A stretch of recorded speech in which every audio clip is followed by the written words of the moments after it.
Uh, Welcome everybody to 52 Living Ideas. We are discussing Nietzsche's Thus Spake Zarathustra. And we're looking at number 3 today. So we'll start by reading. So who would like to go first to read the, so go ahead and please volunteer to read from whichever translation you would like to read. You can do about 2 or 3 paragraphs, and then I'll call on the next person. So we'll start with David Johnson, and I recommend that you volunteer. So it's going to be David Johnson, followed by Joe, followed by Dave. So we are doing number 3 of the first book. David, go ahead. When Zarathustra came into the nearest town lying on the edge of the forest, he found many people gathered in the marketplace, for it had been promised that a tightrope walker would perform. And Zarathustra spoke thus to the people: I teach you the overman. Human being is something. Just a second. Is this the right one? No. No. No, so this is, we're looking at the Afterworldly. So that's the opening paragraph, I believe, Yeah. David, that you're reading, number 1. So, I can start and then you can. Yeah, Joe, if you can start, and then David, you can go next, okay? Sure. Joe, go ahead. At one time, Zarathustra too cast his delusion beyond man. Like all the Afterworldly, the work of a suffering and tortured God, the world then seemed to me. A dream, the world then seemed to me, and the fiction of a God. Colored smoke before the eyes of a dissatisfied deity. God and evil and joy and pain and I and you. Colored smoke this seemed to be before creative eyes. The creator wanted to look away from himself, so he created the world. Drunken joy it is for the sufferer to look away from his suffering and to lose himself. Drunken joy and loss of self, the world once seemed to me. The world eternally imperfect, the image of an internal contradiction, an imperfect image, a drunken joy for its imperfect creator. Thus the world once appeared to me. Thus I too once cast my delusion beyond man, like all the Afterworldly, beyond man indeed. Wonderful. Thank you. Thank you, Joe. David Johnson, are you ready? No. Okay. Next up is going to be Dave, Brian, and then David Johnson. Dave. Alas, my brothers, this God whom I created was man-made and madness, like all gods. Man he was, and only a poor specimen of man and ego. Out of my own ashes and fire this ghost came to me, and verily it did not come to me from beyond. What happened, my brothers? I overcame myself, the sufferer. I carried my own ashes to the mountains. I invented a brighter flame for myself, and behold, then this ghost fled from me. Now would be suffering for me and agony for the recovered to believe in such ghosts. Now would be suffering for me and humiliation. Thus I speak to the Afterworldly. It was suffering and incapacity that created all afterworlds. This and that brief madness of bliss, which is experienced only by those who suffer most deeply. Thank you. Next up is going to be, thanks, Dave. Next up is going to be Brian, followed by Eric. Brian. Weariness, which seeketh to get to the ultimate, was with one leap, with a death leap, a poor ignorant weariness, unwilling even to will any longer. That created all gods and backworlds. Believe me, my brethren, it was the body which despaired of the body. It groped with the fingers of the beguiled spirit at the ultimate walls. Believe me, my brethren, it was the body which despised the earth. It heard the bowels of existence speaking unto it. And then it sought to get through the ultimate walls with its head, and not only with its head, into the other world. But Thank you, Brian. Let's go to David Johnson, followed by Eric. David, you need to unmute yourself. But the other world is well hidden from humans, that dehumaned, inhuman world that is heavenly nothing. And the belly of being does not speak at all to humans unless as a human. Indeed, all being is hard to prove and hard to coax to speech. Tell me, my brothers, is not the strangest of all things still proven best? Yes, this ego and the ego's contradiction and confusion still speak most honestly about its being. This creating, willing, valuing ego, which is the measure and value of things. Thank you. Next up is Eric. And this most upright existence, the ego, it speaketh of the body, and still implieth the body, even when it museth and raveth and fluttereth with broken wings. Always more uprightly learneth it to speak, the ego, and the more it learneth, the more doeth it find titles and honors for the body and the earth. A new pride taught me mine ego, and that teach I unto men, no longer to thrust one's head into the sand of celestial things, but to carry it freely, a terrestrial head, which giveth meaning to the earth. Wonderful. Next up is Brian, followed by Joe. Brian. A new will teach I unto men, to choose that path which man hath followed blindly, and to approve of it, and no longer to slink aside from it like a sick and perishing. The sick and perishing, it was they who despised the body and the earth, and invented the heavenly world and the redeeming blood drops. But even those sweet and sad poisons they borrowed from body and the earth. From their misery they sought escape, and the stars were too remote for them. Then they sighed, oh, that there were heavenly paths by which to steal into another existence and into happiness. Then they contrived for themselves these pathways, these byways and bloody drafts. Thank you. Next up is going to be Joe.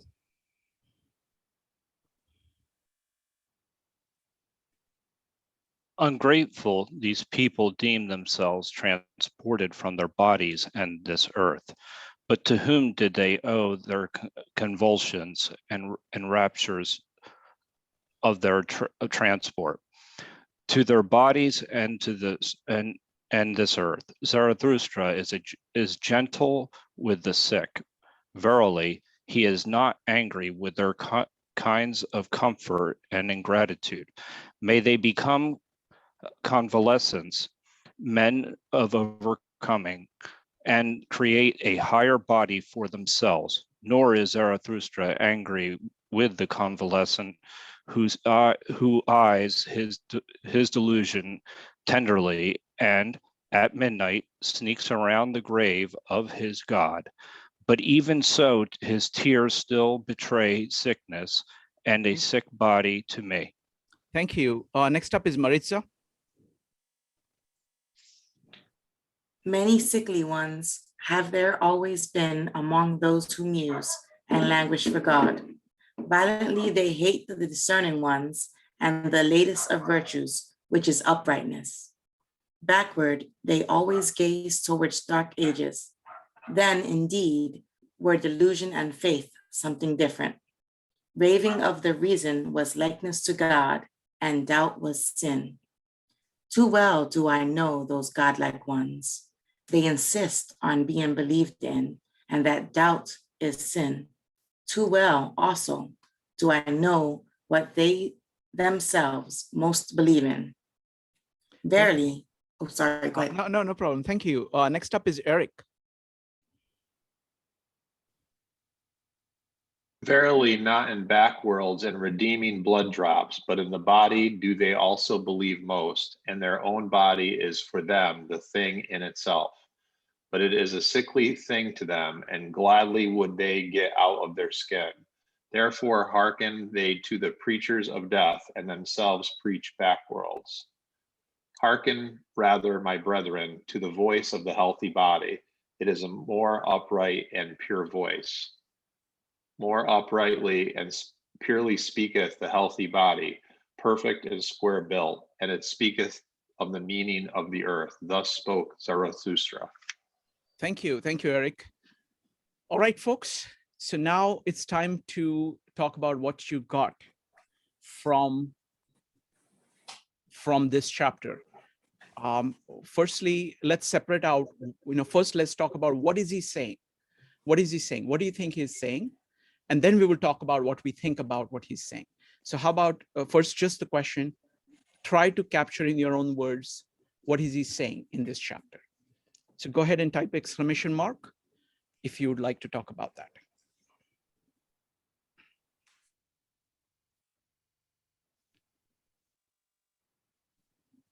Brian.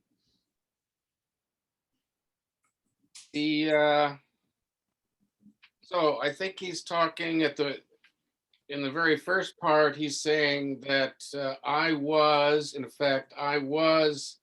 a beyond the world person. There are different ways of translating this word. They call it Backworldsmen or Afterworldsmen. Beyond the Worldsman is also, I think, a good translation.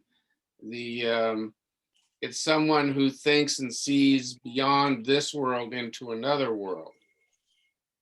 And he explains how that arose and what came out of it. Then he talks about his insight that he is no longer a beyond the worldsman, and he speaks to people who still are beyond the worldsman, people who live in or imagine themselves living in an ideal world or an idealized world.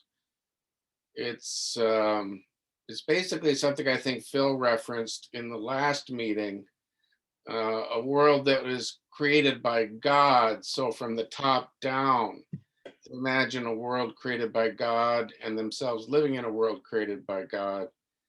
And he's suggesting, no, it's a world, the world is a world created by this body, created by persons, and even gods are created by this body and people. Wonderful. Thank you, Brian. Next up is going to be Joe, Dan, and Phil. Joe. Yeah, just briefly, the line that really stuck out to me is the work of a suffering and tortured God. The world then seemed to me like essentially this tortured God. This is a world that is created by somebody that's tortured, and that tortured individual is essentially ourselves. And from that, he's just trying to get us to take our heads out of the sand and essentially engage with our ego a little bit differently. So essentially that heaven is or God is a human construct, and that he's trying to get us to refute essentially that belief. Thank you. Next up is Dan, followed by Phil. Dan. Hi. I took from overall Nietzsche's position that is naturalistic, which would be anti-metaphysical. I'm having a problem with my tongue today. Anywho, so part of what I see is that this backworlds view or this afterworldly view is something that is more symptomatic of theatrical reifications or deifications. And he saw this in at the height of what you might consider is the Greek form of putting the gods on display.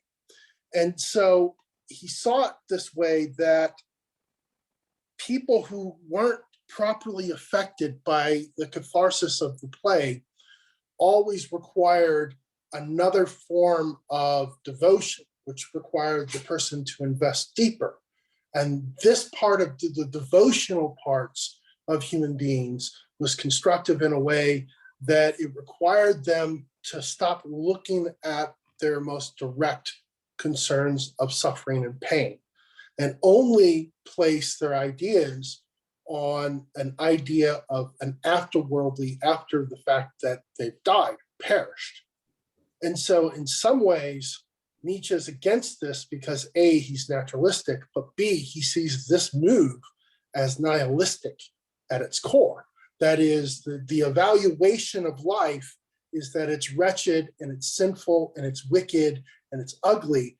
It requires you to adopt certain Gnostic epistemic positions concerning that.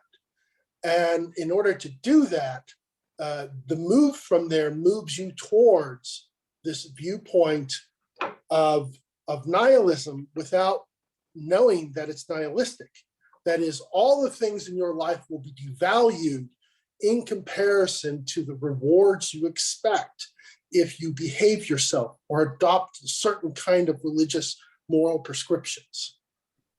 And so that is the problem that Nietzsche is having, is that between naturalism and nihilism, the human subject has to figure out their meaning, one that would be fruitful rather than meaningless.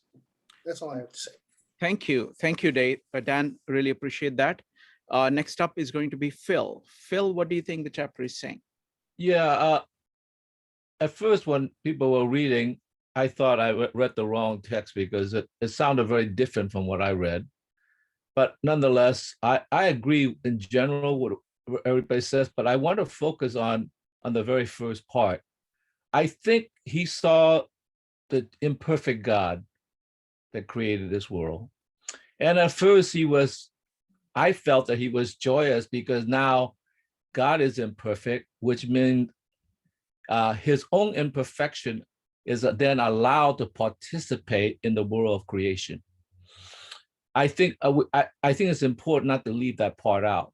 That he went up to the hill to participate in the act of creation, and he lit a fire, and it was only then that he realized, no, this is not working.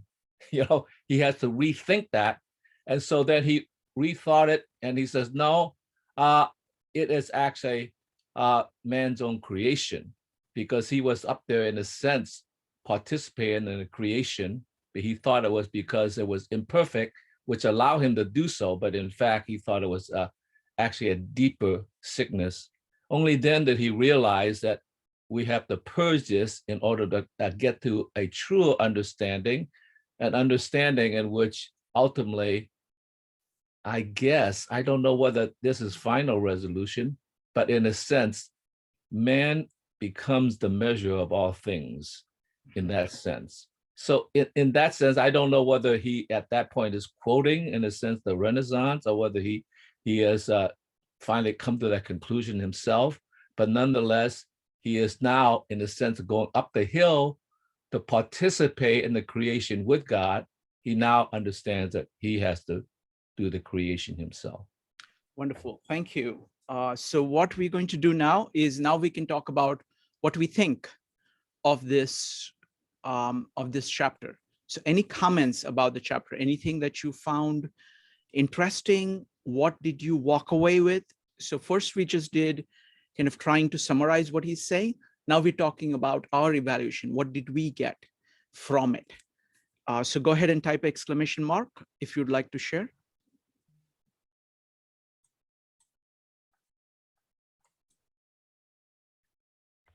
Phil. I felt that, in a sense, he was taking a very courageous move. I don't know if it's a correct move, but he realized that he's taking a courageous move.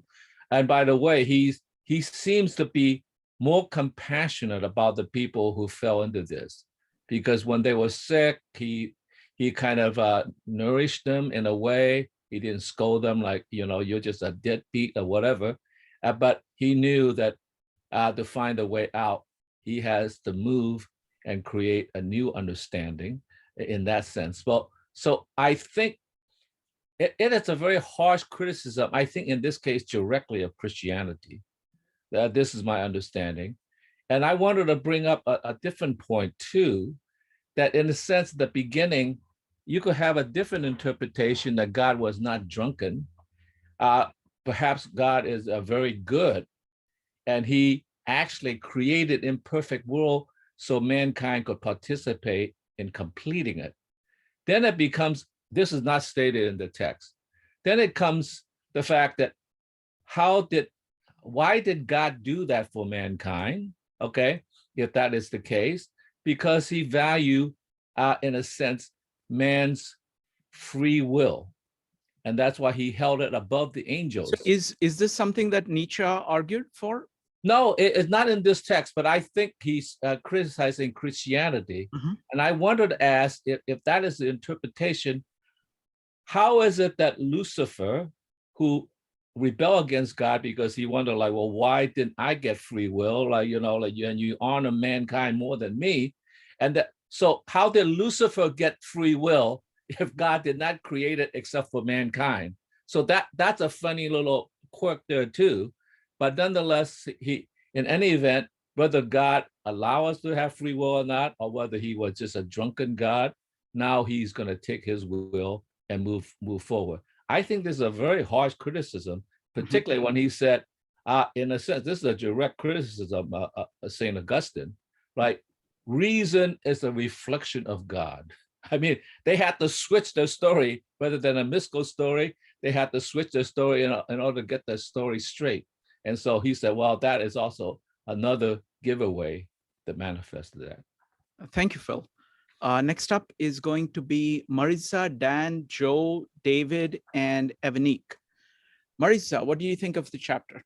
In this chapter, I hear two major themes that is what I hear being said. I hear that, for one, we're presented with a belief that those who are constantly looking to the past and feeling helpless and listless to enact any control over their present or their future, those are the backward people, right? So, I mean, if you look at it in a more simple term, that's what I see. He's saying, these are not reasoning folks, and I caution against you being there. I was there, is what I hear, Zarathustra. He's saying that's where Zarathustra is telling us he was in this non-thinking realm of kind of like apathy.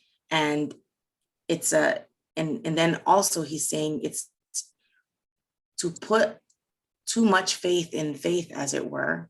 Either you have this listlessness or you have this unthinking certainty of one's own superiority stemming from this God-like being.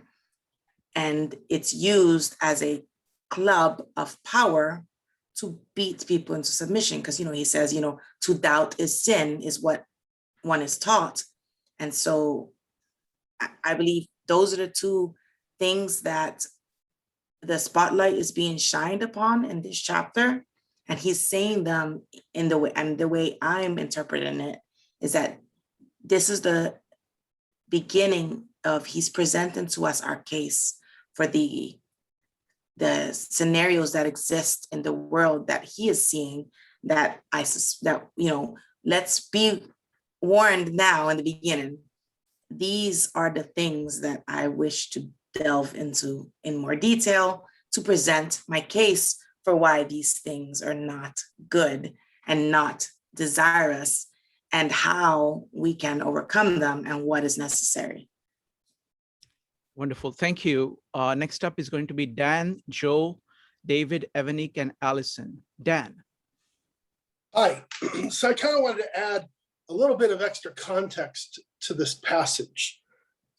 Nietzsche has a tendency to circle back to previous problems that he addressed and other works. So in The Birth of Tragedy, one of the things that Nietzsche presents is first the diagnostic viewpoint that theater is a cross of two different competing religions, one of the Dionysian cult, the other by the Apollonians. And the Apollonians were dreamlike people. That was their motif. They would dream up or reason their way out of their problems by dreams. Whereas the Dionysian was to get drunk and begin to accept those things. So these were two different attempts to address suffering. That's what Nietzsche's diagnosis is on this. He says that that's good for us because what it teaches us is that if you compare the Greek culture to the other cultures, let's say to the Judeo-Christian culture, you will notice that the Greeks stand out for one reason. That is that they take their suffering and transform it into art. That is the purpose of suffering to them. So it gets easy for them to accept it. And Nietzsche wants us to get this idea, because if he can wrestle the bone of this idea of heaven and hell and all this other jazz that metaphysics brings up, if you can get that out of your teeth, he will get you into this part, where you have to, instead of thinking that your meaning of life is this relationship between master and subject. Again, we're children of God in Judeo-Christianity. And even worse, in Judaism, it's the story of Job, for which God tells Job, the reason why I hurt you so much is I send unmanned storms to deserts. There is no reason why I've made you suffer other than to make you suffer. So this viewpoint on addressing suffering, Nietzsche is trying to diagnose philosophically that says it doesn't help. And so Nietzsche's own diagnostic is to say that there has to be a degree of optimism in this diagnostic, and there has to be a degree of pessimism. And if it's too broad this way, that is, the Apollonians were too positive, nobody would accept this kind of we'll reason ourselves out of our suffering kind of stuff, and especially if you're dying of disease, why go to Apollo?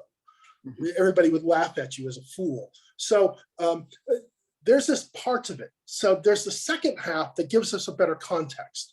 Nietzsche is now adding another kind of character who he is spoofing in some way, and that is Zoroaster. Zoroaster is the one that builds two finitely omnipotent beings, one which is the symbol of the sun, the other is the symbol of shadows, and that they complement each other in the way they stick. And so this is the creator of good and evil, personified metaphysically in some kind of deification.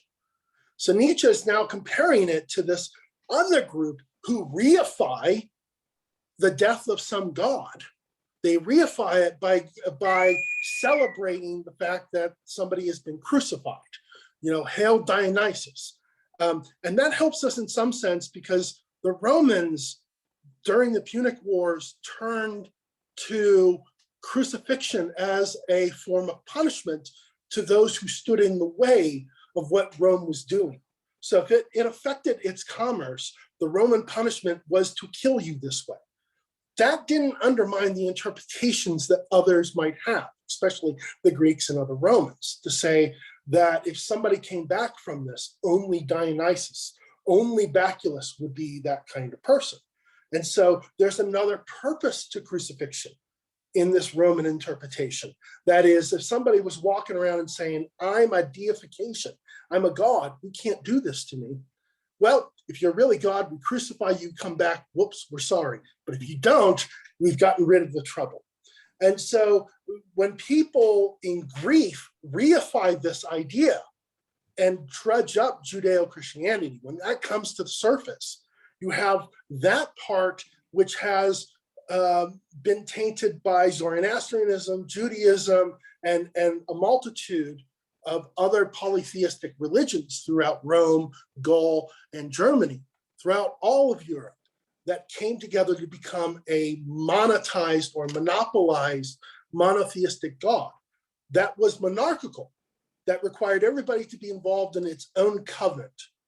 So there's this part that Nietzsche is critiquing by saying you have to be careful with your meaning of life. If you do this, if you put it all, you bet it all on some silly idea of an afterlife, you're missing the valuable thing you'll experience from suffering.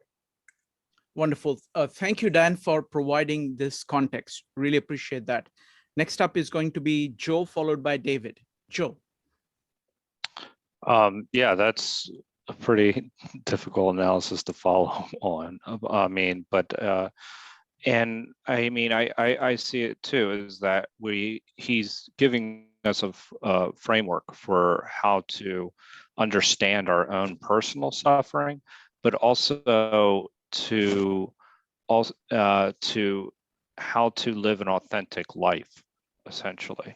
Because once we can accept that God is nothing more than something that we've made up ourselves, then we can start to really embrace in living and start to engage in what we find to be important and what is meaningful to us. We can discover true meaning. So yeah, I mean, I just think it's a way of finding our authentic life, finding a way to live authentically, and moving away from this idea of heaven and hell and living in fear in our relationships with even some of our emotions themselves as well, in addition to like things like how we view envy or how we view pride and all these other emotions that are often, we're told to run away from them as opposed to engage with them, which is a little bit different. And actually that kind of gets back to the Greek way of thinking. So I just see it as more of a way to live authentically after understanding that God is nothing more a manifestation of man's imagination. Wonderful. Thank you. Thank you, Joe. Next up is going to be David, Evanique, and Allison, followed by Phil. David. All right, quickly, let's do this follow-up on Maritza and everything else. Let's be explicit here. Go to the text. Let's see. My ego taught me a new pride. I teach it to mankind. No longer bury your head in the sand of heavenly things, but bear it freely instead, an earthly head that creates a meaning for the earth. So let's just be explicit. That's what he's saying in here against anti-religion. And is it that simple? Is that straightforward? He wants de-emphasize heaven and the afterlife and religiosity in favor of making meaning of yourself for yourself on earth. Thank you. Thanks, David. Next up is Evanique, Allison, Phil, and Alvaro. Evanique. Yeah, I've heard so many things that my original thought probably doesn't make sense now. But when Phil was talking about, the suffering God or, an imperfect God, I was thinking of the Gnostic Gospels. I watched a video a while back, and it was talking about one of the versions of a Gnostic Gospel is that the God that created humanity is very imperfect and kind of was like a young God, and they felt like he shouldn't have created this earth. So it just, like, when I'm hearing the text, I'm thinking, I agree with what others are saying, is that Nietzsche is having us focus on our own humanity, but I also think it almost feels like he's referring to this God that they talked about in the Gnostic Gospels, and I can't pronounce the name. They gave the God a name. I want to say it's like Isabeth, but I think that's wrong. I think the pronunciation is off. But in the Gnostic Gospels, it talks about this God. He's very young, and he made humanity, but he made it imperfect. He made it like himself, and so it's not like this earth was not created by a perfect God. It was created by this inferior God, and now part of the reason why suffering is on this earth is because the gods are trying to correct it. So I just thought that was interesting. Just, I had that thought, but from what other people are saying, I can agree with that as well as an interpretation that he's looking at our humanity and he's trying to get us to create our own meaning, and in a sense to be the creators of our own life and not depend on this a heavenly God, a perfect God making decisions for us, and and us not denying certain emotions or just ignoring them and worrying about heaven and hell and being sinful. We could just worry about living our own life. So those are my thoughts. Wonderful. Thank you, Evanik. Next up is Allison, Phil, and Alvaro. Allison. I think that what he's really doing in here is he's really kind of tying together some of Freud's ideas with his belief in atheism. So like when he's talking about over and over again, he talks about many sick people have been among the poetizers and God cravers. So over and over again, he keeps saying that when people are sick, that's when they start believing in heaven. They always say like there's no atheists in a foxhole. It's kind of the same idea. And then also when he's talking about the ego, he's bringing that in. And I was like checking the dates, and his life was at the same time as Freud. So, bringing up the idea of the ego, and it's your ego is saying like that you need, some sort of an afterlife, that it's really man-made, this whole idea of it.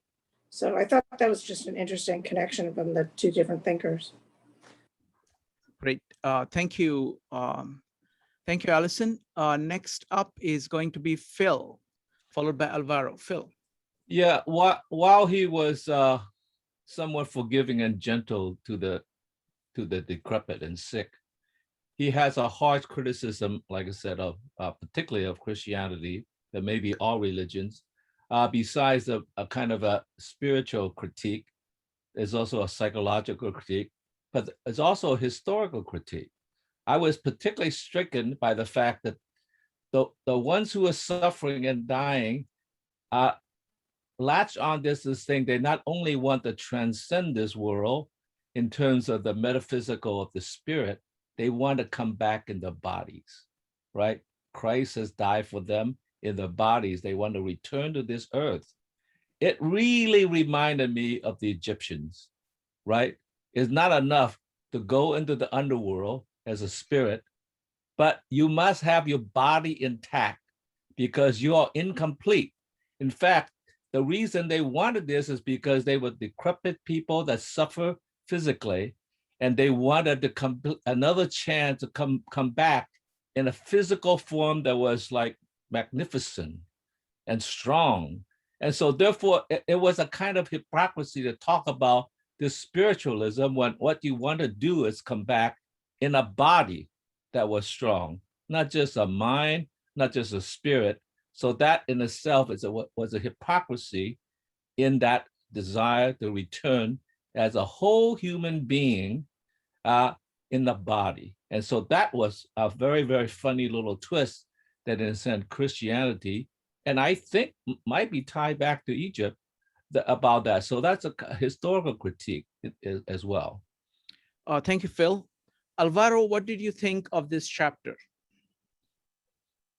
Well, I just want to mention that it seems to me that we should remember that this writing is not a non-fiction writing. And when we're talking about what is being read, is supposedly not being stated by Nietzsche himself, but by Zarathustra. And a lot of the context should not be considered alone in the context of Nietzsche, but Zarathustra himself. And based on the little knowledge that I have of him, he was a prophet for religion that had a dualistic view also in between. Alvaro, I want to clarify, Nietzsche was very, very clear about what he was doing, that he was not trying to represent actual Zarathustra. Zarathustra is very different. And what he was doing was that Zarathustra was a character that he's using to talk about Nietzsche's own philosophy. So this is Nietzsche's philosophy.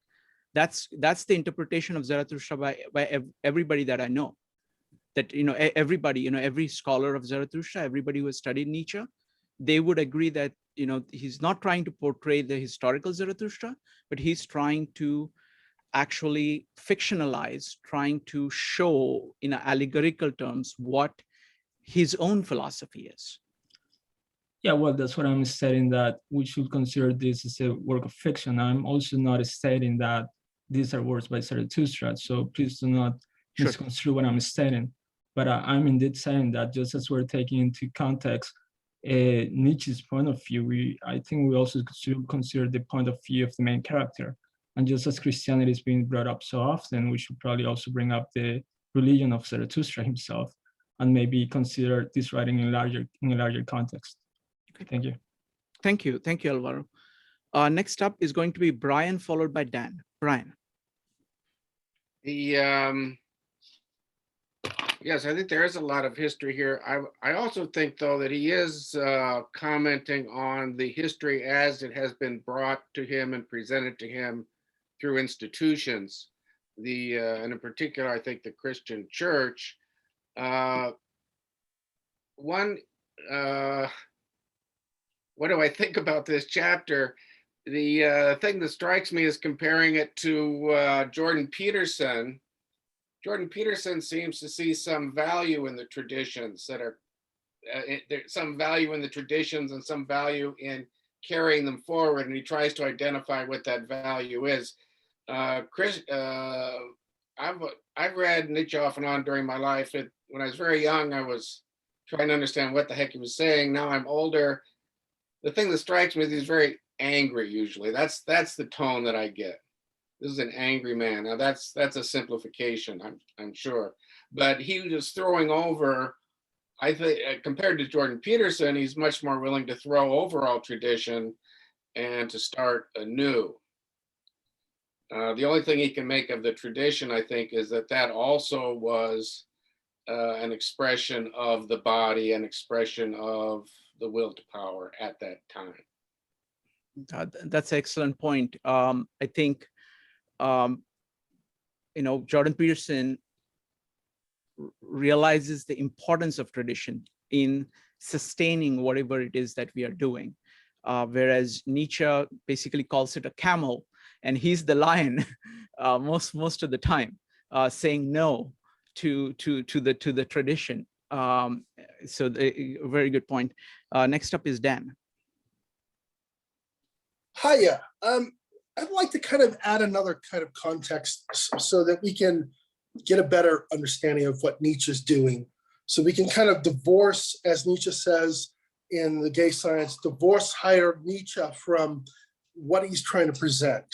And he's trying to present something very personal, and he knows that these are our sustained attacks against it. But let's try to do it the right way. So Thus Spake Zarathustra, if you were to read it as a book, you would start on page 1. But Zarathustra, this book is not written that way. It's written with a prologue, and then it's written with a part 1. And so what's best to understand in trying to read this is that what a log is in Latin means an account of something. So a prologue just means an alternative account. So when Nietzsche's Zarathustra screams out, I teach you the Übermensch, man is something that shall be overcome. What have you done to overcome him?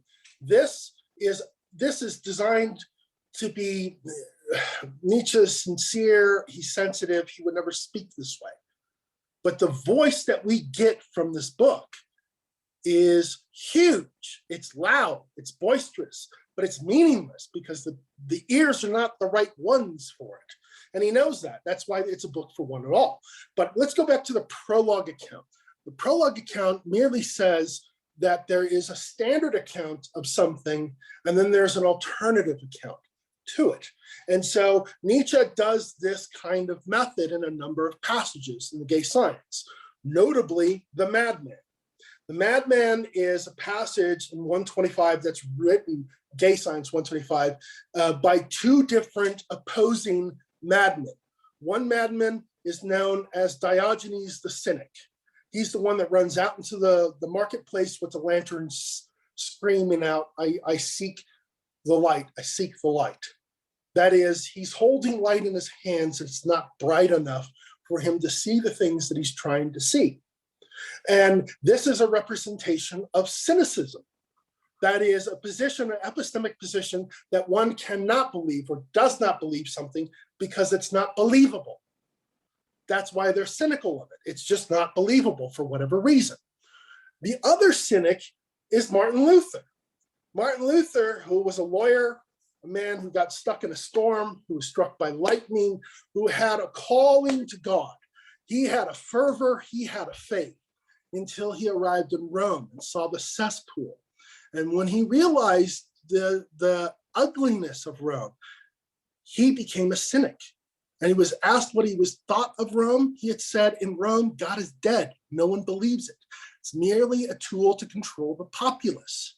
These are Martin Luther's words. So Nietzsche's using this cynic in this poetic kind of prologued account of a passage, right? And so we have to divorce, again, we have to divorce his characters. And he uses Pandora as one character. He uses the Satyr Silenus as another character. These are all prologued accounts that he presents to us. And we have to separate that kind of character that Nietzsche's doing because he sees it as philosophy from the actual philosophical argument that he has. And the philosophical argument he's having is, look, you have 2 points of view in reference to art. Either you can turn your life into a work of art, which requires you to let go of these traditions, to ignore them altogether because they no longer serve you, right? And by this, we're talking sensuality, sexuality, psychological ontology, spiritualism. You have to explore it all for whatever it's worth, right? Turn your life into a work of art. Or you can go back to the way everything else has already been set up for you. That is, your forefathers, their great-grandfathers, they set up a world for you to follow in tradition. Now, you can either look at that as anachronistic or meaningful. But if you're going to see the anachronisms in it, you're always going to leave it and fall into nihilism. And Nietzsche doesn't want you to do that. That's what this point of this passage is about. So, thank you. I'm done. Thank you. Appreciate that. I really appreciate all the context. Next up, our last one is going to be Dave, and then we're going to go into breakout rooms. Dave, what did you think of this chapter? Mr. Kant, I want to make the argument one more time about this being very autobiographical and expand it a little bit more.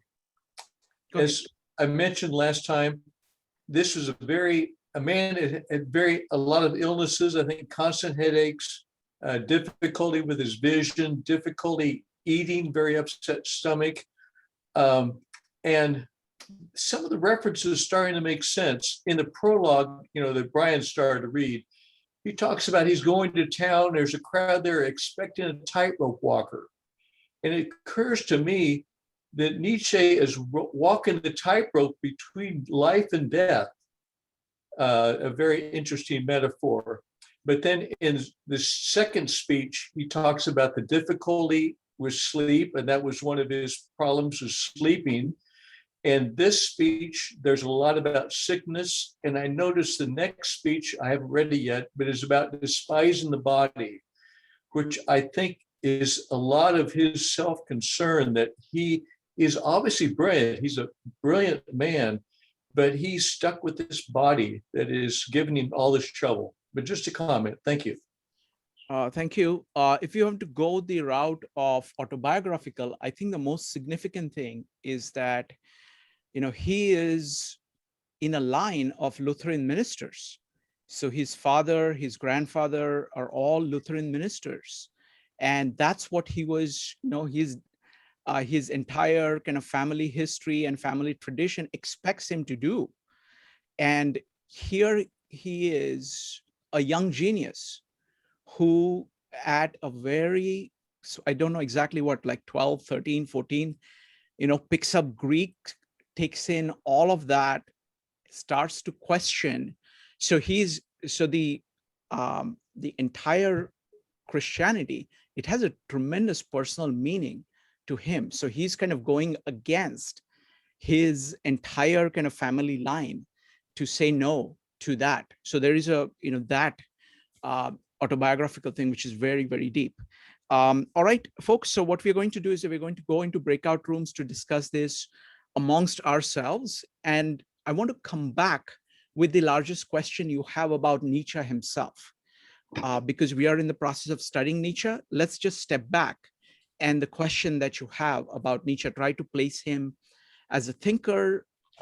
Just ask whatever biggest question you have on Nietzsche. All right. Welcome back. Give me just a second here. Okay, so now it's time for questions about Nietzsche himself. We are engaged in this study of Nietzsche. And let's go ahead and put the best questions you have on Nietzsche on the table. This is going to be the lightning round. So go ahead and type exclamation mark to put your question on the table. I'll collect all the questions from everybody. Feel free to ask any question. It doesn't matter what your knowledge of Nietzsche is. He's a profound enough thinker that even if you have studied him all his life, there will be big questions. And if you have never heard of him, feel free to ask the best question that you can think of. And there is no stupid question. Okay, and we'll collect all the questions and we will try to answer all of them. Okay, so it's going to be Dan, Kevin, Brian, Joe, and Hugo. Dan, what's your question?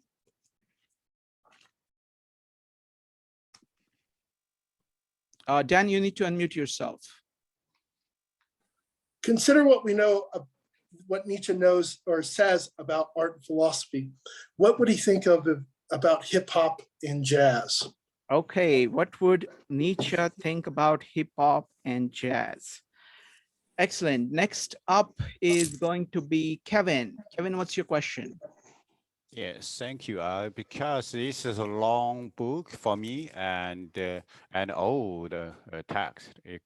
If anyone can help me understand better the part 1, part 2, part 3, part 4, big picture perspective. Okay, so instead of doing big, these different parts, what is the message of this entire book? Okay, and it's okay if you spoil it. All right, it's been out there for many times. All the episodes have already been published. Many people have watched it, so no spoilers. Feel free to make spoilers. All right, next up is going to be Brian, Joe, Hugo, and Govert. Brian. How does Nietzsche's concept of Übermensch or Überman tie in to the ideas in this chapter? Okay, very good. Überman and ideas in this chapter. Next up is Joe. Something that had come up in our breakout room is that what Nietzsche meant by ego may not have been in the terms of like a Freudian or Jungian sense. So what does he mean by ego? Very good. In this chapter. Very good. What does Nietzsche mean by ego in this chapter? Okay. Next up is going to be Hugo, Govert, and Phil. Hugo. All right. So yeah, my question is more of a general one, and how relevant is Nietzsche's writings and philosophy in the modern times? Or in other words, what would be Nietzsche thinking if he was living now? Okay, I'll take the first one.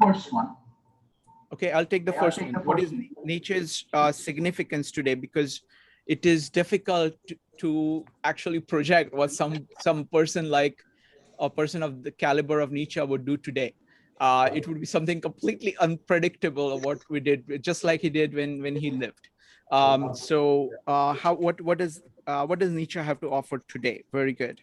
Next up is going to be Govert. Sorry, Hugo. No, Hugo is already done. So Govert and Phil.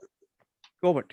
I raised my hand just only because I wanted to answer Answers the later on. question about the jazz Answers and the later, hip hop. yeah. So these We were will- my time for that. Yes, so whenever we bring up the question, just go ahead and type exclamation mark or raise your hand at that time. Thank you. Next up is Phil, followed by Eric. Phil.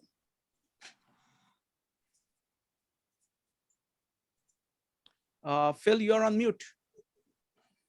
I wanted to know the tactics he had for writing the book. Was this a build up section by section to help the next session and therefore coming up with some broader understanding? Or was this like each one of the section is its own gem and you must explore it for its own sake? Because that makes a difference in terms of judging the sectors. Got it. What is the structure of the book? How is it by themselves or a sequence? Excellent. Next up is going to be Eric. Since I'm pretty new to Nietzsche, if somebody could probably explain Backworldsmen, and I think Madeline had something about Hinterwelt and something like that in the comments before this meeting, that would be great. Thank you. Wonderful. Let's see. Laura asks, how does a man who believes you control your destiny deal with health situations you cannot control for? Isn't this a conflict? So how does he deal with health? Okay. Fascinating. All right, next up, let's see, is there anybody else? No, that's it. All right, so what we're going to do is I want to start with the bigger picture first. We'll start with the questions. First one we'll start with is, what is the relevance of Nietzsche today? Okay, so that's the first one. Then we're going to go to, what is this book, Thus Spoke Zarathustra, saying on the whole? The third one is, what is the structure of the book? What are the different parts of the book? Does it build on itself? Is it by itself? So those are the first set of questions that we will take. Then we will take the questions specifically about this book, like Backworldsmen, what he means by ego, things like that. And we'll talk about Uberman in the context of this chapter. So that's the next one. And then rest of the questions we will take next. So the first question is the broadest question. Why study Nietzsche? What does Nietzsche have to offer us today? If you'd like to answer it, go ahead and type exclamation mark in chat or raise your hand in Zoom. Why do you think we should study Nietzsche? First up, Marisa, followed by Joe. Marisa. See Nietzsche as a call towards increased objectivity. And in today's world, we're ever increasingly bombarded by subjective people and things and media. So I see the value here in being a spotlight showing that one can attain greatness through a more separation from absolute subjectivity and non-thinking and blindly having faith in randomness. Thank you, Marisa. I don't know whether most Nietzsche scholars would agree with you about Probably not. His being objective. I don't think he would agree either on that. But he has something which is different. As best as I understand Nietzsche, I wouldn't characterize him like that. But let's talk about that. There are people here who know Nietzsche very well, because we want to make sure that what we think is his greatness is actually his greatness. Okay, we'll come to that. Next up is Joe, followed by Phil. Joe. Yeah, I mean, I think that he really gets to what it means to live an authentic life. So how to really look at your life in its totality, and how to not only look at how to view suffering differently, and to look back through your life and to really reassess it, to see if you're living your ideal type of life. So I think of eternal recurrence specifically. So when you're looking back and you look back at some of the problems and the suffering that you've gone through, how to then overcome that And I think that that's a really important thing for us to all think about, is what is our ideal life? How do we get to ourselves? And then looking internally versus looking externally for things to give us guidance. And once we can really start to engage with it ourselves more honestly, I think he helps us do that. And I think he does it in a very, shall I say, brutal way. And so in some ways, I think it's actually helpful because it's kind of, it really speaks directly to you. And once you digest what he says, then you can kind of almost look at yourself a little bit better. Thank you. Maritza, sorry, I could not answer your question right away, but I have thought about it now. See, I think the greatness of Nietzsche is to, and what we can learn from him, is to say no to traditions that are accepted mindlessly within ourselves or around us. So that kind of saying of no, and saying that having the confidence within yourself to explore it. So he's all about the will, individual will. So it's a question of saying, in terms of actual method, kind of a rational method of trying to come up with, that he's not really, I don't think he's particularly good at it. And he wouldn't even claim to be good at it. He would, but at the same time, he is very emotional. He's a great artist. So he actually gives a tremendous expression to that desire, ambition to be as best as you can be. So it's kind of, one is kind of saying no to mindlessly accepted traditions. That's number one. Second is to say yes to the core power within us, the power of will to do things, and the sheer courage to actually go through whatever suffering that is needed. So those are the things that I see from him. Next up is going to be Phil, followed by Govert. Phil. Yeah, I think he's relevant to this moment, because totalitarianism is not only just a ruler using his power to construct society, but in fact, totalitarianism could be any systematic structure that weighs on society that does not allow it to move forward or even backwards, really. And so therefore, in a sense, to me, he was in a way the first true deconstructionist, that we have entered an era in which we have to deconstruct in order to provide a clearing for creativity to take place. I think it's very important that society has reached a point in which the structures are so rigid and permanent that you have to constantly deconstruct it in order to allow room for it to build.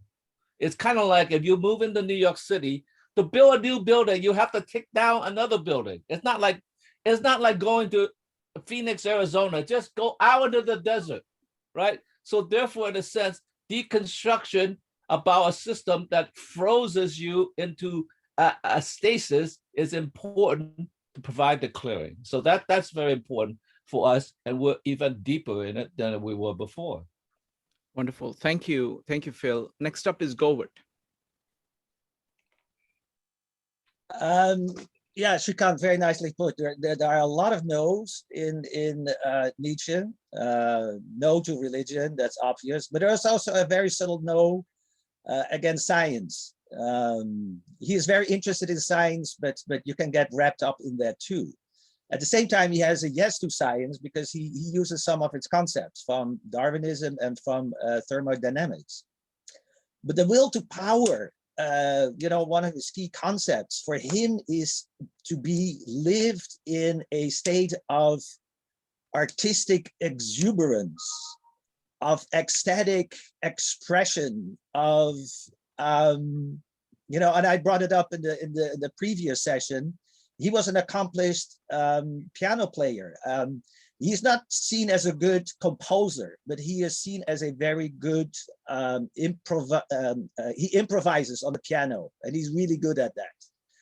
And the really interesting thing is, you know, I don't know how many people here like dancing, but he would have moments in his life that he would just be dancing in his room, and he had probably some imaginary music in his mind.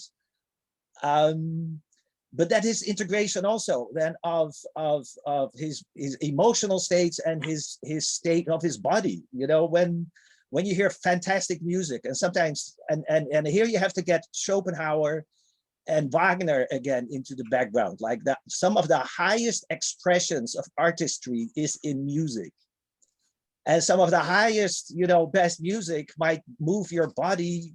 You know, you just cannot help it. Therefore, coming back to the question on the hip hop and jazz, I think he would have relished jazz and the hip hop and the creativity and the danceability of it. You know, I can so see him on a dance floor of a modern disco, you know, just going totally off. Okay, so it's not becoming a dictator with the will to power, or becoming a bully, or becoming a, you know, somebody who imposes his will on others. It's way more subtle. It's way more respectful of society and of culture, of higher culture. That's it. Govert, now Dan is going to change his image from the current image to Nietzsche doing hip hop. Next up is going to be Joe, followed by Brian. Joe. Yeah, I just wanted to make a quick comment as to why another reason to study Nietzsche during this particular moment in time is because there has been a decline in organized religion. And what he also speaks about is the vacuum that causes. And I think that reading something like Nietzsche actually will give us some warnings as to what we could expect once that void starts to occur. And in some ways, we've kind of already seen it in midway through the 20th century. But I think that it's an important he's an important philosopher, as to also not only discover to help discover ourselves, but also discover what is moral within that context. What it really means to be moral. I think he can help in that conversation. Excellent. I mean, I will add that I have profound respect for anybody who is the first, and he's certainly the first to kind of sound the alarm in the loudest possible and clearest possible way that these systems, they are not speaking to you anymore. The world is changing, and these things have not really kept up with it. Something is wrong. So I think I've always learned from people, regardless of whatever else I would disagree with, because in some ways you're standing on their shoulders. You understand things better because they have done whatever they have done. So that's one thing. Second thing is that, I think he's an exemplary artist. His ability to take philosophy and produce art based on it is amazing. I don't know of any other philosopher who can really match that in terms of, just the level of that. So I think that's there. I think Plato competes with his dialogues, but there are people. So that's another thing I would say. Next up is going to be Brian, followed by Laura. Brian. I wanted to comment a little. I definitely agree with what the others have said before. I think it might have been Govert and others, Phil, and that one expression of the Übermensch is art. And the great artist emerges out of the masses, and in some of his writings, that's the purpose of the masses. But art is not the only expression of the Übermensch, I believe. That's the more benign one, and people like, that's one reason people like it. But following up on what Shrikant just said, he said people don't believe in these religions anymore. Well, they used to, but they were the creation of men. And these religions that were created by men are the creation of Übermensch. These religious expression is an expression of Übermensch. And it might be good or it might be bad, but that's just another expression. Sometimes these expressions of Übermensch do imply the imposition of power over others. It's not just compelling beauty, it can be power. Yeah, I mean, that's another point I would make. That's where I probably most strongly disagree with Nietzsche, is that I think that each individual has the capacity to do this. He would disagree with that. He would say only few people who can do that, and they are the ones who are actually going to drive everything. So I think that the idea that this capability is there in each human being, I think that's a very big disagreement I have, and that's so I just wanted to put that on the table. Next up is going to be Laura. Laura, what do you think Nietzsche has to offer in the modern world? Laura, you need to unmute yourself. I think what we've been talking about pretty much, I think the fact that we aren't perfect and we're, imperfect God and imperfect, we create ourselves. I think that that's a powerful thing that we carry with us. And, the fact that denying some part of religion, I think, he is powerful. He's very intense, and I think, I think sometimes we could fear that lack of control, and I think that's why we tend toward religion, because many people need that control. But on the other hand, so I think he takes us to a higher place and a better place. So I think he is like the lion, moving us forward. So I think that. I also have a question. How come there's never any discussion about like transcendentalism from the late 1800s? Okay. Was that nothing form of philosophy at that point? Yeah, we'll come to that. I'm going to keep Okay. keep focused on Nietzsche for now. Yeah.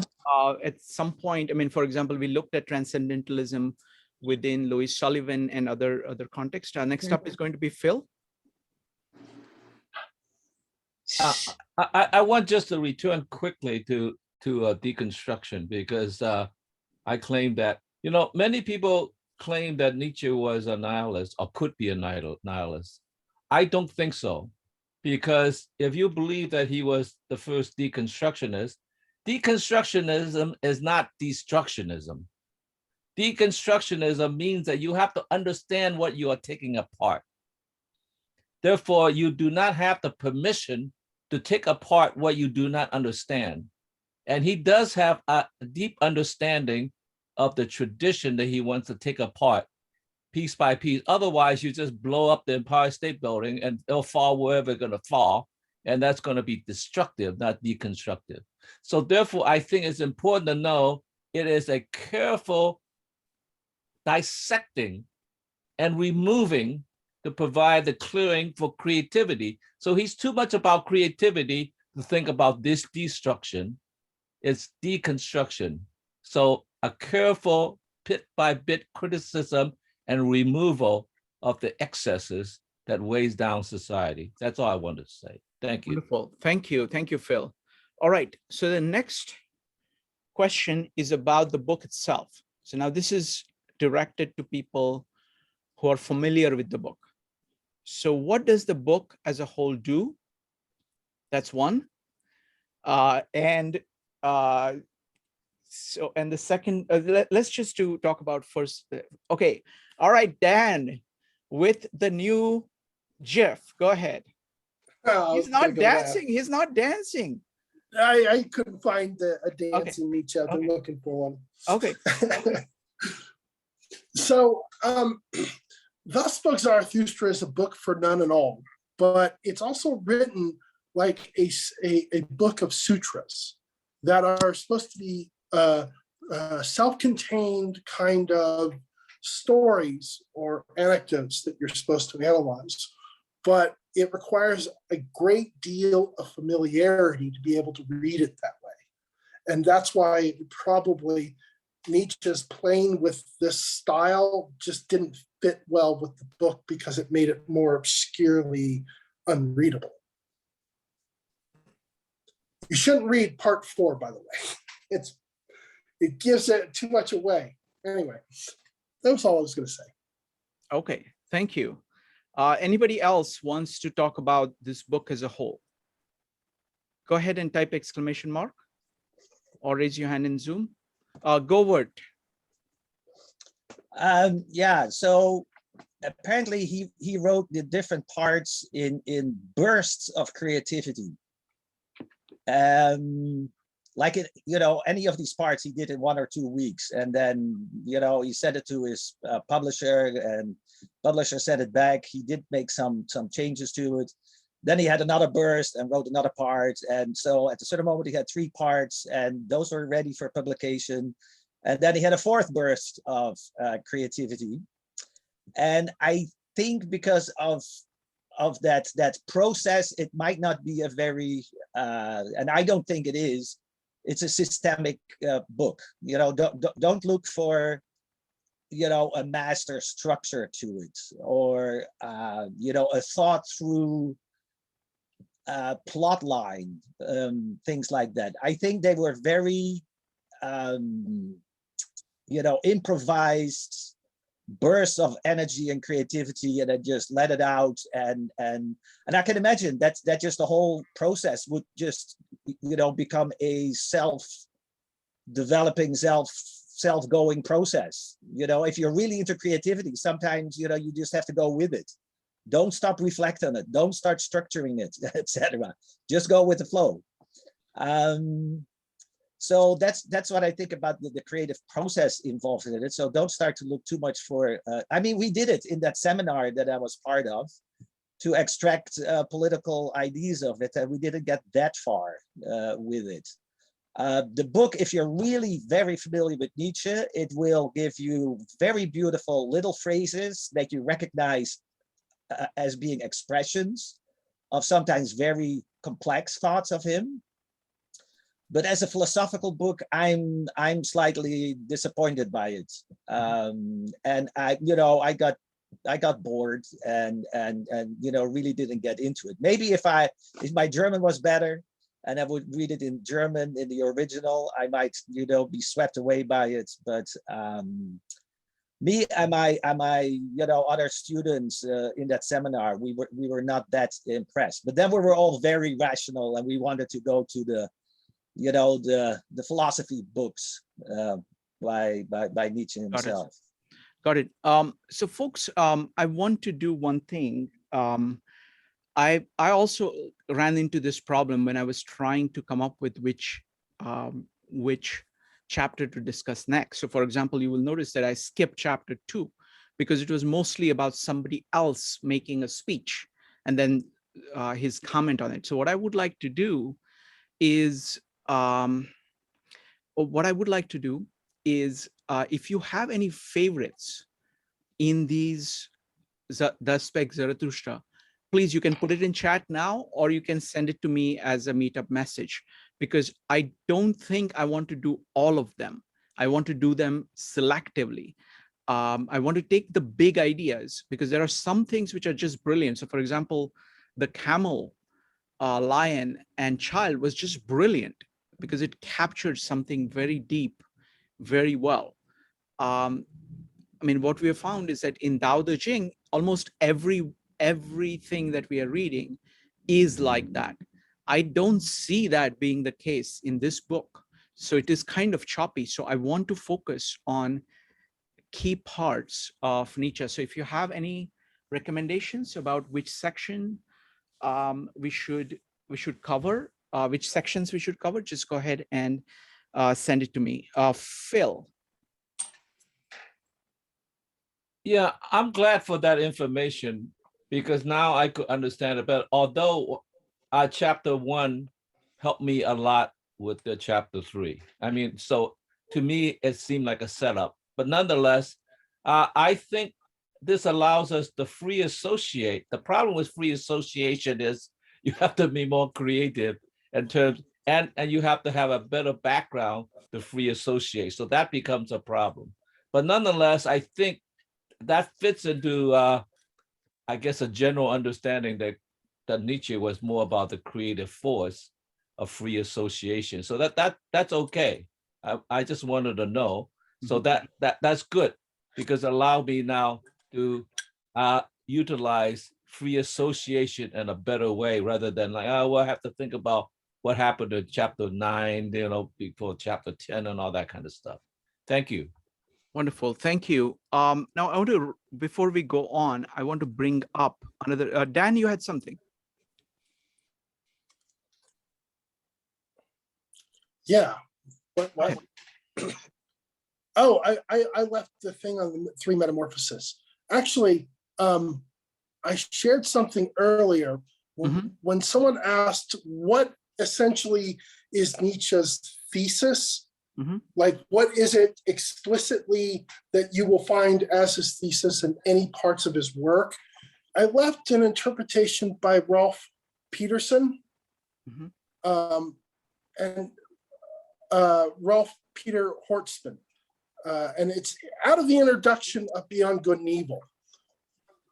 So it's rather brief, and I'll just try to read it here. The starting point for everything Nietzsche is interested in throughout his entire intellectual career can be nicely summarized in the form of a question. How are we to live? Or more poignantly, how are we to endure life? He considered this question to be the utmost importance, and because of that, he had 3 interconnected convictions that he treated as virtually facts. First conviction was that life is best conceived of as a chaotic, dynamic process without any stability or direction. The second is articulated in the claim that we have no reason whatsoever to believe in any such thing as a sense or value of life, insofar as those terms imply the idea of an objective or natural purpose of life. And third is that human life is value-oriented in its very essence. That is, without some adherence to some sets of values or other, human life would be virtually impossible. Wonderful, thank you. Thank you, Dan. I also want to make another announcement. What I'm trying to do here is I'm trying to cover China, India, and the West. In China, we are doing with Tao Te Ching. Tao Te Ching is working very well, and that's kind of the foundation. India, I will start with Bhagavad Gita at some point. West, I'm starting with Nietzsche, but I don't want to stop there. I want to give kind of a flavor of the West because I want to include that. I want to, as we are looking at China, for example, or when we start looking at India, I want to continuously compare Western thought with that. Now, Nietzsche I find extremely fascinating, but I want to include other thinkers in that. And the formula that we are using of finding something which is very brief, something that we can read or watch in less than 1 hour, and then have a deep discussion on that. I think that is excellent formula because you can really, then that way we can really have a great discussion. So I'm looking for, kind of other sources in the West that would be of the same power as Nietzsche, but very, very short, and probably go with multiple ones. So I'm open to hear any Alan Watts. Okay, but Alan Watts is not going to be West, he's going to be East, right? But he does do great deal of discussion about the Bible. About the Bible. Okay. Bible we are And covering. about Western religion. Got it. Bible, we have it currently covered by the series we are doing in by Jordan Peterson. So we have Bible on one hand, and folks, go ahead and give your suggestions. Let's see, Madeline. Madeline, what would you recommend? I like William James' Varieties of Religious Experience. Okay. And maybe we could just choose one of the lectures and do it over the course of several weeks. No. It has to be like what I'm looking for is something like William James has an essay on pragmatism, something like that, which is very short, like 6 pages, 7 pages, which establishes what pragmatism is. And then we move on to other people. So it's like, I want something which is like something that can be said very short. I mean, another example I'm thinking of is Bacon has things about idols, which is very, very powerful, very brief, historically very, very powerful. So something like which has been very influential historically. The other thing I'm thinking of is, for example, Aristotle's concept of magnanimous man, his ethical ideal formulated, because I think that's also fair, you can find something which is fairly short on that. So something like that. Madeline, is that? What about William Blake? What's Auguries that? of Innocence. Auguries of Innocence. Okay, William Blake. Auguries of Innocence. And maybe The Marriage of Heaven and Hell. I think that's the other really good one. And it's short and brief. It's like a page or two. Augury of Innocence. Okay, very good. Very good. Anybody else? Let's see. John Locke's Theory of Natural Rights.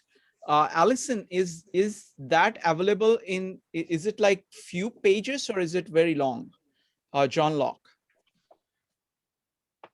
I'm not sure. I mean, you wouldn't have to read the whole thing, but I know that a lot of the way this country was founded was based on his ideas. So that might be interesting. I mean, even if you've read segments of it. Yeah, absolutely. Maybe we can take something. John Locke is typically very long-winded. I've read some of his stuff. I have his. I don't remember the name of the book, but it's his classic. It's very long.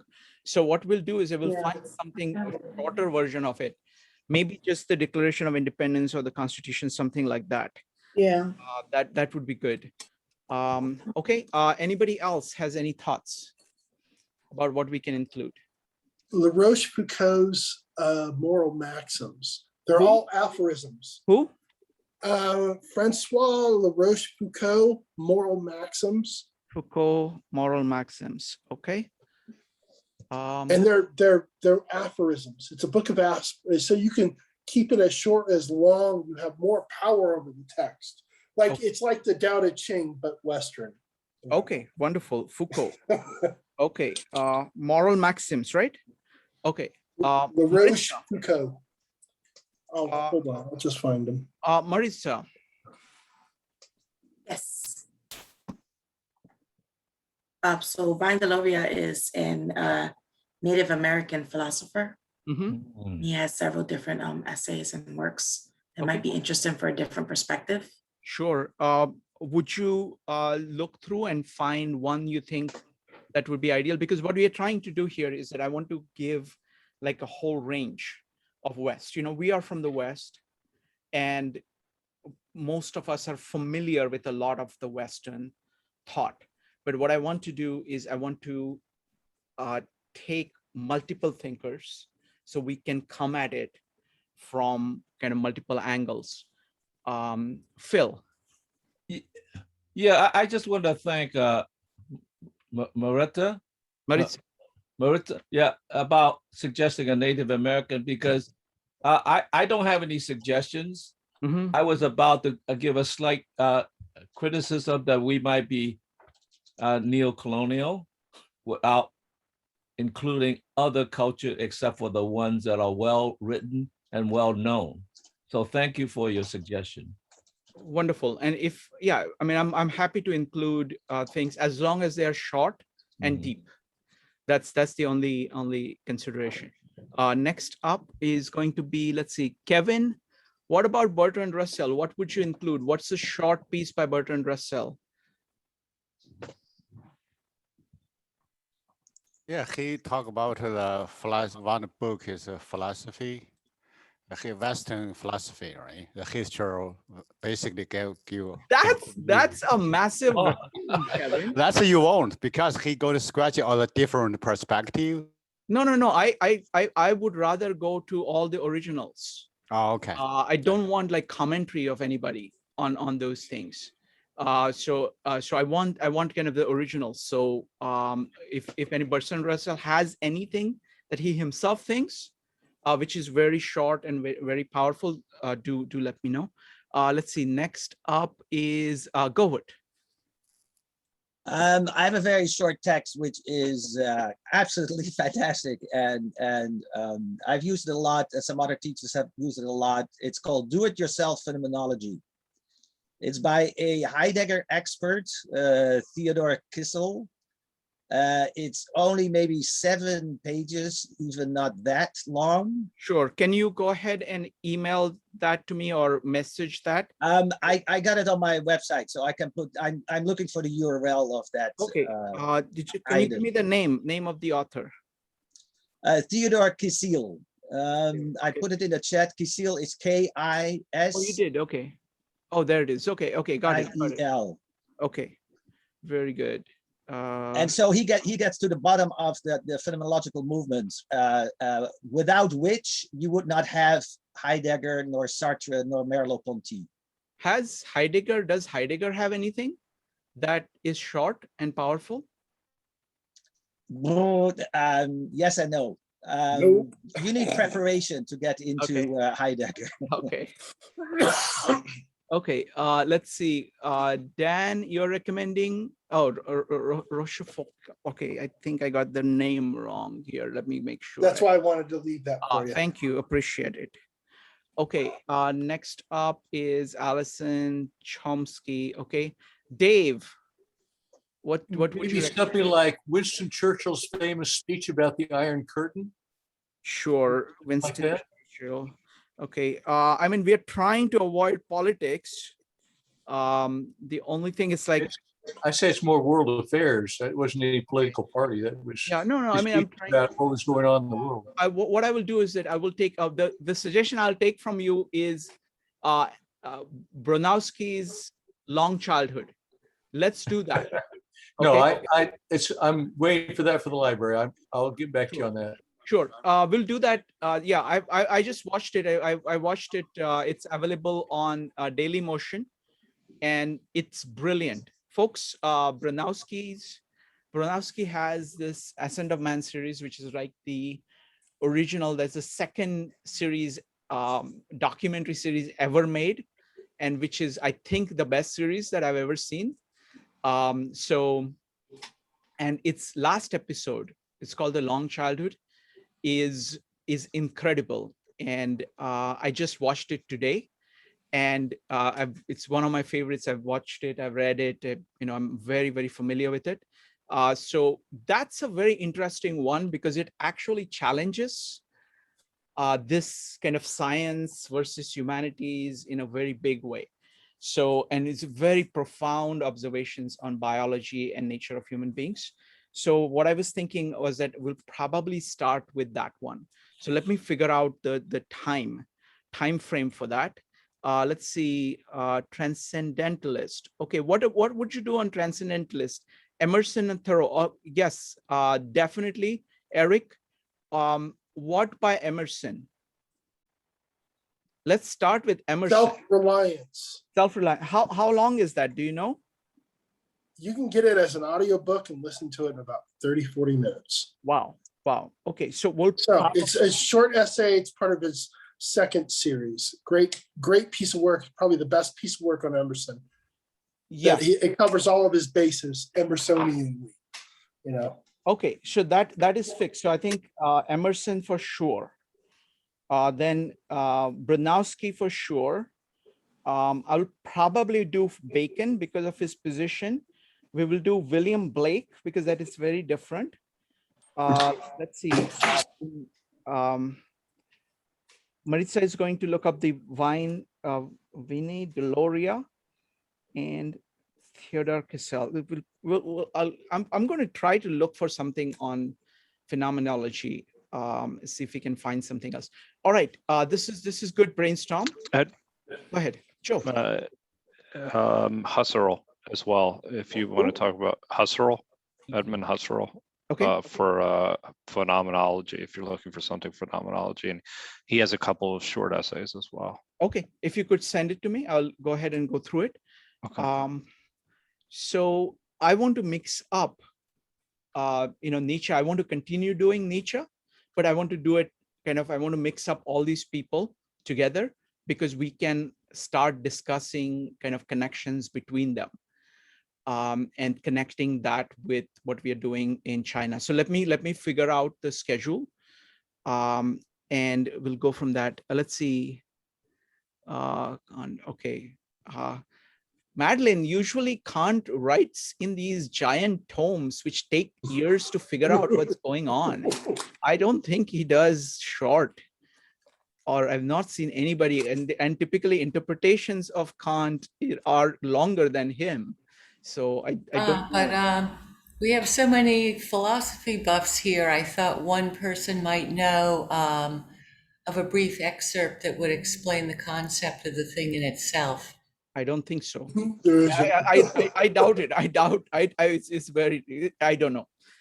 Anyway, Kevin followed by Brian. Yes, Frank, how you consider those from mathematical perspective? For example, Euclid elements. That's one line, that's so deep. You're gonna love it. Those the current our mathematics should be teach from there. However, the standard education don't stand from nowhere. That's nice. Could be you're gonna love it, I would say. Okay, Euclid. That's very interesting. If I can bring in Euclid element, I kind of post chat. You kind of see one even, We'll see. I mean, I like the idea. I mean, the general idea is if we can bring in something mathematical. The favorite one I have is Archimedes' method, which is basically his way of looking at integration, which is very, very powerful. So we'll see. Because I mean, what I'm talking about here is I've already gone through the kind of the great books, and we've done kind of the syntopicon kind of thing. This is actually going to original works. I will just look through the great books, see who is there, and find. Have you ever?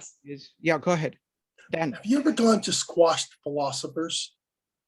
No. So if you get a chance tonight, check them out. Squashed Philosophers just takes whatever piece of work and it boils it down to all the best statements. And it cuts out all the bullshit padding that most great writers do and get away with, just down to the quintessential awesome stuff that philosopher had to say. It's called Squashed Philosophers. Thank you. I mean, yes. I'm kind of biased towards looking at original text, because what I generally find is that the reading of original text produces so many different values of exactly how people approach things. You get a depth of perspectives which are very, very rich. And if you want a real squash stuff, that's the Syntopicon. That's the great books where you're trying to take you're taking like multiple thinkers and their ideas on a particular topic and all brought together. So we've done meetups like that. But I will look at that. But I want to give people flavor of how great minds operate. So things like if you read William Blake, or if you read Francis Bacon, or if you read Emerson, right? Even if it's a short piece, the way they think comes through. So I don't want just the content. I also want kind of the method of thinking to be injected into this meetup. So that's why I'm trying to go for the original. Does that make sense, Dan? Indeed, yes. Okay. Thank you. Brian. I was just saying that if we go to William James. Dan, let's do one thing. Whenever you Okay. want to speak, just go ahead and type exclamation mark. So I'll come to you. So that way everybody gets to speak in turn. Okay. Sorry. Okay. No, I appreciate your comments. I really appreciate your comments, but let's use this procedure because that's the procedure that you use, or you can raise your hand in Zoom. Either works. Next up is going to be Brian. So I'd like to make a pitch for one of my favorites, not just because I think it's, not just because I like him, but because I think it's responsive to what you're looking for. Carl Jaspers is a philosopher I've read a lot of. A lot of his stuff has not been translated. He wrote in Germany at the same time as Heidegger. In fact, they were going to collaborate on a magazine. That did not happen because Heidegger went with the Nazis and Jasper does not.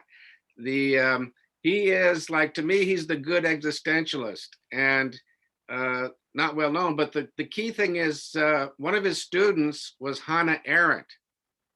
And Hannah Arendt pushed him to stop writing things that nobody could understand or that only the most erudite would be interested in. And he agreed with her. And so he wrote a lot after World War II about, not just about philosophy and philosophizing, but his point of view. He is a great thinker. I think there's no doubt about that. And some of that is available in English.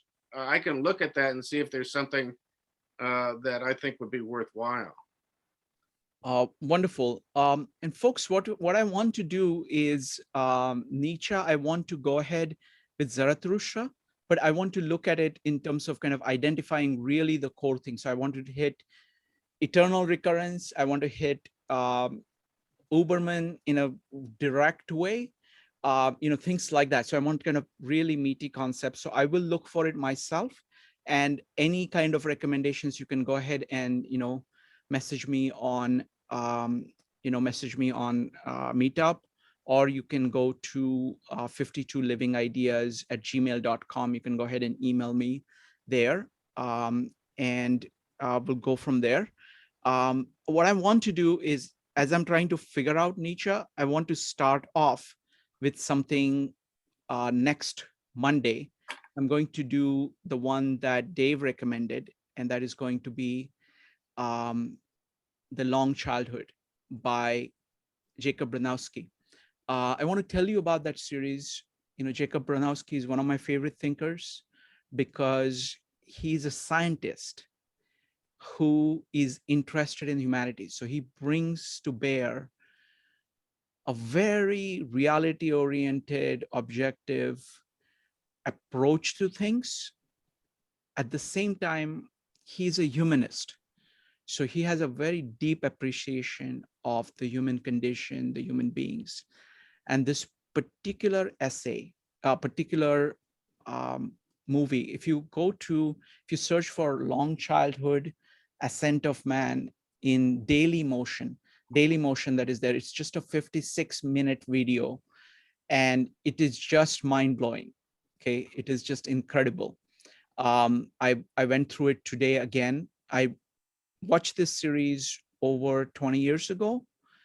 I've watched it multiple times, but more than the series, this particular episode, the 13th episode, the last episode, is called The Long Childhood. The basic idea is that human beings are characterized by long childhood, that we are meant to, Joe, go ahead.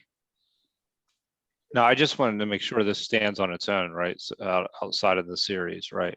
That we could just watch this. Yeah, you can watch. Yeah, exactly. It stands by itself. Okay. Stands by itself. Because it's episode 13. I'm looking at. But yeah. Joe, can you do me a favor while I'm talking? Can you just search? Put it in the chat. And Daily Motion, that video link, and you can just put it in the chat. Yeah, I'm looking at it right. And we will do that next Monday. I already have, and what I recommend, we are going to use the format. It's very rich material. It's very short, like 56 minutes. It's very rich material.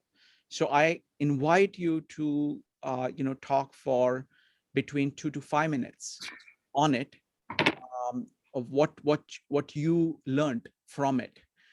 It's going to be really fascinating, and he is, of course, not in the same category as Emerson or Blake, I don't know. He's a big fan of Blake.